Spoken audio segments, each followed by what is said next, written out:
तो मेरे भाई आज की वीडियो में आप लोगों का स्वागत है। तो दोस्तों आज हम कक्षा 9 गणित प्रश्नावली 2.1 शुरू करने वाले हैं। तो मेरा हमारा चौथा प्रश्न कह रहा है निम्नलिखित बहुपदों में से प्रत्येक बहुपद की घात लिखिए। तो मेरे भाई आपको बहुपद की घात है तो आपको बहुपद की घात निकालना है। तो आप सिंपली निकालेंगे कैसे। तो दोस्तों बहुपद की घात निकालने के लिए सबसे पहले हम आपको बता दें, यहाँ पर हम कोई बहुपद ले लेते हैं। 4x की पावर 4 ले लेते हैं प्लस 3x की पावर 3 2x स्क्वायर माइनस 1। अब मेरे भाई आपको बताएं ये बहुपद की घात क्या है। तो आपको यहाँ पर मेरे भाई देखना है चर की अधिकतम घात क्या है। तो मेरे भाई यहाँ पर चर की अधिकतम घात जो है वो 4 है। तो मेरे भाई ये बहुपद की घात, तो मेरे भाई बहुपद की घात 4 हो जाएगी। तो मेरे भाई आपको केवल चर देखना, चर की अधिकतम घात कितनी है वही बहुपद की घात हो जाएगी। तो यहाँ पर हमारा प्रश्न कह रहा है निम्नलिखित बहुपदों में से प्रत्येक बहुपद की घात लिखिए। तो पहला प्रश्न कह रहा है 5x³ plus 4x square plus 7x। तो यहाँ पर आपको बहुपद की घात बताना है। तो यहाँ पर अधिकतम घात चर की कितनी है, चर की अधिकतम घात 3 है। तो बहुपद की घात क्या हो जाएगी, बहुपद की घात 3 हो जाएगी। अगले वाले हम देखते हैं 4 माइनस वाई स्क्वायर। यहाँ पर चर की अधिकतम घात कितनी है, तो चर की अधिकतम घात मेरे भाई यहाँ पर 2 है। तो यहाँ पर घात आपका 2 हो जाएगा। अगले वाला देखते हैं, अगले वाला 5t माइनस √2। तो यहाँ पर आपको चर की घात कितनी है, चर की घात 1 है। इसका मतलब कि घात इसका कितना हो जाएगा, 1 हो जाएगा। अगला वाला चौथा कह रहा है 3। अच्छा मेरे भाई यहाँ पर चर की घात है, चर है ही नहीं तो यहाँ पर घात नहीं है, मतलब कि चर की घात यहाँ पर घात आपको 0 हो जाएगी, घात 0 हो जाएगी। मेरे भाई इसको हम 3 है तो इसको हम लिख सकते हैं 3x की पावर 0। और मेरे भाई x की पावर 0 जो होती है वो 1 होता है, मतलब इसके गुणांक में अगर x पावर 0 लिख दें तब भी इसका मान 1 ही होगा, कोई फर्क नहीं पड़ेगा, मतलब कि घात 0 हो जाएगी।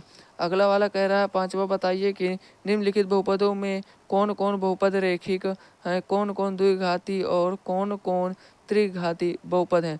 तो मेरे भाई रेखिक बहुपद किसे कहते हैं, दो घाती बहुपद किसे कहते हैं और त्रिघाती बहुपद किसे कहते हैं। तो मेरे भाई अगर चर की घात 1 है तो उसे हम रेखिक कहेंगे। यहाँ पर हम लिख देते हैं चर की अधिकतम घात 1 है तो उसे हम रेखिक बहुपद कहेंगे।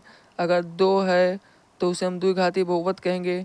3 है तो उसे हम त्रिघाती बहुपद कहेंगे। अगर 4 है तो उसे हम चार घाती का बहुपद कहेंगे। अब यहाँ पर कह रहा है कौन कौन से रेखिक हैं, कौन कौन से द्विघाती और कौन कौन से त्रिघाती है। तो यहाँ पर अधिकतम घात चर की 2 है, मतलब ये 2 घात है, तो यहाँ पर मेरे भाई 2 घाती बहुपद हो जाएगा। तो ये आपका पहला हो जाएगा 2 घाती बहुपद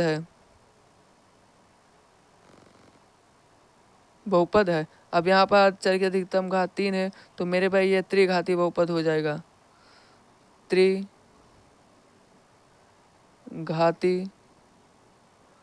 बहुपद। अब मेरे भाई यहाँ पर तीसरे में चर की अधिकतम घात 2 है तो ये आपका 2 घाती बहुपद हो जाएगा, बहुपद है। अब यहाँ पर अगर मेरे भाई आपको यहाँ पर लिखना हो तो आपको सिंपली लिखना कैसे है, यहाँ पर लिखना है बहुपद की घात 2 है, इसलिए बहुपद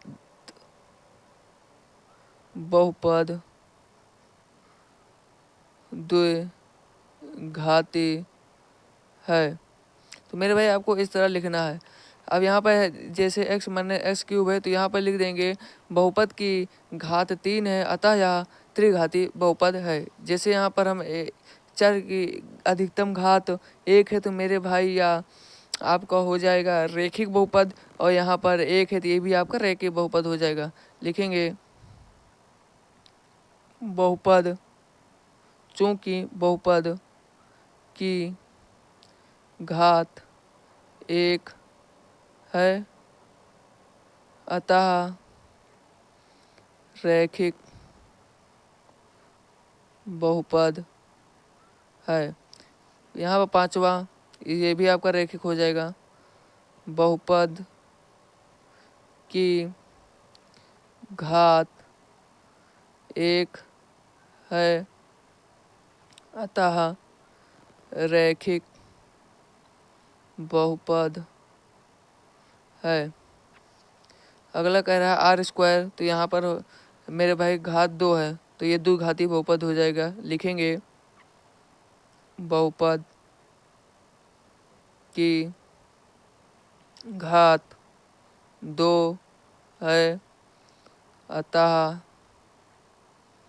द्विघाती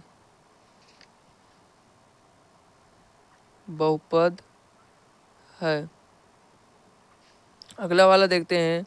यहाँ पे बहुपद की घात 3 है, बहुपद की घात 3 है अतः त्रिघाती बहुपद है। धन्यवाद।